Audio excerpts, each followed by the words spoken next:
कायदे मंडळ, कार्यकारी मंडळ आणि न्याय मंडळ यांच्यापैकी सर्वश्रेष्ठ कोण हा वाद अजूनही सुरू आहे.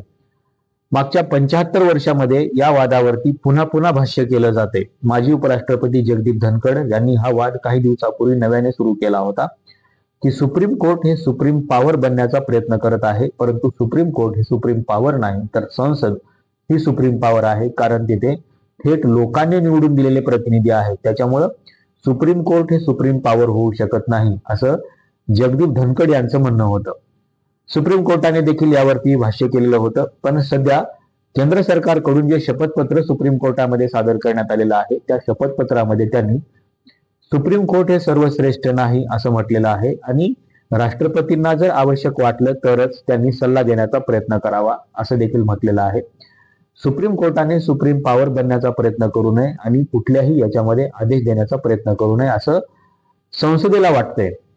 हे काही आजचं वाटणं नाहीये, हे खूप दिवसापूर्वीचं आहे. काँग्रेसच्या कालखंडामध्ये देखील असंच वाटत होतं आणि म्हणून ज्या ज्या वेळेस सुप्रीम कोर्ट सर्वश्रेष्ठ, संसद सर्वश्रेष्ठ ह्या दोन वादापैकी ज्या ज्या वेळेस असा निर्णय दिला गेला त्या वेळेस सुप्रीम कोर्टानं स्पष्टपणानं असं सांगितलेलं आहे की नाही सुप्रीम कोर्ट सर्वश्रेष्ठ आहे, नाही संसद सर्वश्रेष्ठ आहे. सर्वश्रेष्ठ आहे ते म्हणजे या देशाचं संविधान. भारतीय संविधान हे सर्वश्रेष्ठ आहे. कारण कायदे मंडळ, कार्यकारी मंडळ आणि न्याय मंडळ या सगळ्या ज्या संस्था आहेत, या सगळ्या संस्था या संविधानावरती चालतात. त्याच्यामुळे संविधान हे सर्वश्रेष्ठ आहे असं सुप्रीम कोर्टाचं म्हणणं आहे. परंतु संसदेला सातत्याने असं वाटते की आता जो काही राज्यपालाच्या प्रकरणामध्ये निर्णय दिला गेला की राज्यपालांनी कुठल्याही गोष्टीवरती न्याय द्यायचा असेल किंवा निर्णय द्यायचा असेल तर तो 3 महिन्याच्या आत द्यावा. त्याच्यामुळे हे सजेशन राष्ट्रपतींनाही लागू होतं का असं देखील बोललं गेलं आणि राष्ट्रपतींना देखील सुप्रीम कोर्ट बंधनात आणते असं देखील सांगितलं गेलं. त्याच्यामुळं पुन्हा एकदा जगदीप धनखड सारख्या खासदारांना असं वाटत होतं की सुप्रीम कोर्ट हे सुप्रीम पॉवर बनण्याचा प्रयत्न करत आहे, जिथे की संसद ही डेमोक्रेटिक फोर्स आहे असं त्यांचं म्हणणं होतं. डेमोक्रेटिक फोर्स म्हणजे काय, तर लोकशाही मधली सर्वोच्च असलेली संस्था. त्याचं कारण असं होतं की संसदेमध्ये निवडून जाणारे जे काही सर्व सदस्य आहेत, हे सर्व सदस्य हे थेट जनतेमधून निवडून दिले जातात. त्याच्यामुळं ती एक डेमोक्रेटिक फोर्स आहे असं त्यांचं म्हणणं होतं आणि डेमोक्रेटिक फोर्सच्या अगेन्स्ट मध्ये सुप्रीम कोर्ट निर्णय देऊ शकत नाही असं देखील त्यांचं म्हणणं होतं. त्याच्यामुळं जगदीप धनखड यांनी जो काही वाद सुरू केलेला होता, हा वाद सुरूच होता अगोदर. त्याच्यामुळे काँग्रेसच्या कालखंडामध्ये देखील असं अनेक वेळेस झालेलं आहे की संसदेला असं वाटत होतं की आम्ही सर्वश्रेष्ठ आहोत कारण आम्ही लोकप्रतिनिधींचे सभागृह आहोत, सुप्रीम कोर्ट हे सर्वश्रेष्ठ नाही. आणि त्याच्यामुळं सुप्रीम कोर्टाच्या सरन्यायाधीशांनी जे काही निर्णय द्यायचे आहेत ते निर्णय डेमोक्रेटिक फोर्सच्या अगेन्स्ट मध्ये गेले नाही पाहिजे असं देखील म्हणणं होतं. आणि म्हणून वारंवार संसद श्रेष्ठ की सुप्रीम कोर्ट सर्वश्रेष्ठ असा ज्यावेळेस वाद निर्माण झाला तेव्हा संसदेने हे दाखवून देण्याचा प्रयत्न केलेला आहे की संसद ही डेमोक्रेटिक फोर्स आहे, त्याच्यामुळे संसद हे सर्वश्रेष्ठ आहे. पण खरोखरच असं आहे का? संसदेला असं वाटतंय की घटनेमध्ये म्हणजे राज्यघटनेमध्ये जे काही बदल करायचे आहेत त्या सगळ्या बदलाचे अधिकार हे सुप्रीम कोर्टाला नाही तर ते संसदेला आहेत. कलम 368 अंतर्गत संसद ही वाटेल ते बदल संविधानामध्ये करू शकते असं काँग्रेसला तात्कालीन परिस्थितीमध्ये वाटत होतं आणि म्हणून काँग्रेसने देखील याच्यावरती भाष्य करत असताना असं म्हटलेलं होतं की संसद ही सर्वश्रेष्ठ आहे आणि त्याच्यामुळं कलम 368 अंतर्गत संसद ही घटना दुरुस्ती करू शकते, त्याच्यामुळं संसद ही सर्वश्रेष्ठ आहे. पण मिनर्वा मिल्स प्रकरण असेल, LIC ऑफ इंडिया प्रकरण असेल किंवा केशवानंद भारती खटला असेल, तर या तिन्ही खटल्यामध्ये निकाल देत असताना असं म्हटलं गेलेलं होतं की कलम 368 अंतर्गत संसदेला जरी संविधानामध्ये बदल करण्याचे अधिकार असले तरी ते अधिकार मर्यादित आहेत, अमर्याद अशा प्रकारचे नाहीत.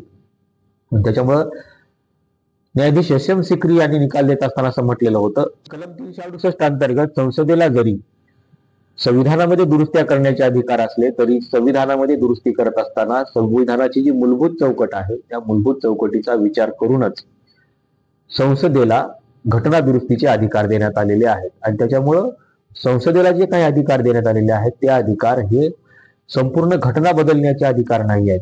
त्याच्यामुळं घटना ही सर्वश्रेष्ठ आहे आणि घटना बदलण्याचे अधिकार हे कुठल्याही संसदेला नाही आहेत आणि कुठल्याही संसदेच्या सदस्यांनी त्याच्यावरती भाष्यही करू नये. कारण घटनेमध्ये फक्त दुरुस्त्या करण्याचे म्हणजे कालानुरूप जे काही बदल झालेले आहेत त्या बदलाला अनुसरून दुरुस्ती करण्याचे अधिकार हे फक्त संसदेला आहेत. आणि त्याच्यामुळे संपूर्ण घटना बदलण्याचे जे अधिकार बोलले जात आहेत ते अधिकार संसदेला नाही आहेत. त्याच्यामुळे सर्वश्रेष्ठ कोण आहे तर संविधान हे सर्वश्रेष्ठ आहे. कारण तुम्हाला जे काही बदल करायचे आहेत किंवा जे काही घटना दुरुस्ती करायचे आहेत, अमेंडमेंट करायचे आहेत, ते त्या संविधानाच्या अंतर्गत असलेले जे काही नियम आहेत त्या नियमाला अधीन राहून तुम्हाला बदल करायचे आहेत.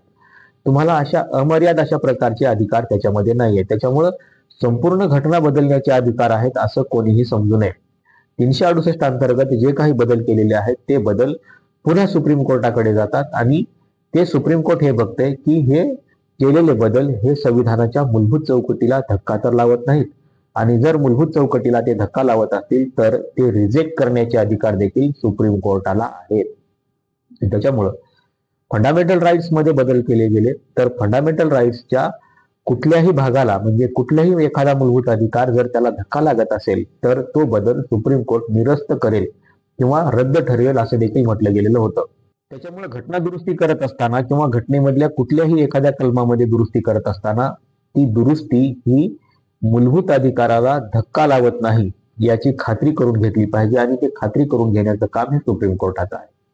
आणि त्याच्यामुळं संसदेला जरी असं वाटत असलं की आम्हाला कायदे करण्याचा अधिकार आहे, आम्ही कायदे मंडळ आणि कार्यकारी मंडळ हे दोन्ही सर्वश्रेष्ठ आहेत आणि डायरेक्टली लोकांमधून निवडून दिलेले आम्ही लोक असल्यामुळे आम्ही सर्वश्रेष्ठ आहोत, पण असं असलं तरी त्यांना जे काही अधिकार देण्यात आलेले आहेत त्या अधिकाराला एक चौकट आहे, एक मर्यादा आहे. आणि म्हणून न्यायाधीश एच.एम. सिकरी यांनी असं सांगितलं की अगोदर तुम्हाला घटनेच्या मूलभूत चौकटीचा अभ्यास करावा लागेल, घटनेची मूलभूत चौकट निश्चित करावी लागेल आणि मग त्या कलम 368चा विचार करावा लागेल. जर कलम 368 अंतर्गत केलेला एखादा बदल जर समजा फंडामेंटल राईट्सला धक्का पोहोचवत असेल किंवा घटनेच्या मूलभूत चौकटीला जर धक्का पोहोचवत असेल तर तो बदल सुप्रीम कोर्ट रद्द करू शकतं, कारण त्याला न्यायालयीन चिकित्सा करण्याचे अधिकार आहेत.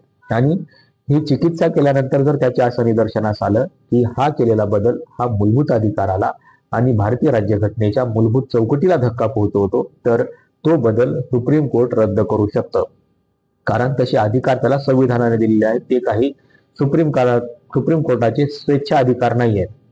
त्याच्यामुळं ज्या वेळेस असा वाद निर्माण झाला त्यावेळेस सुप्रीम कोर्टाने देखील असं म्हटलेलं नाही की आम्ही सर्वश्रेष्ठ आहोत, असं नाही आहे. सुप्रीम कोर्टाने सातत्याने हे सांगण्याचा प्रयत्न केलेला आहे की नाही कायदे मंडळ सर्वश्रेष्ठ आहे, नाही कार्यकारी मंडळ सर्वश्रेष्ठ आहे, नाही सुप्रीम कोर्ट सर्वश्रेष्ठ आहे. सर्वश्रेष्ठ आहे ती भारताची राज्यघटना. परंतु वारंवार संसदेला असं वाटते की आम्ही सर्वश्रेष्ठ आहोत.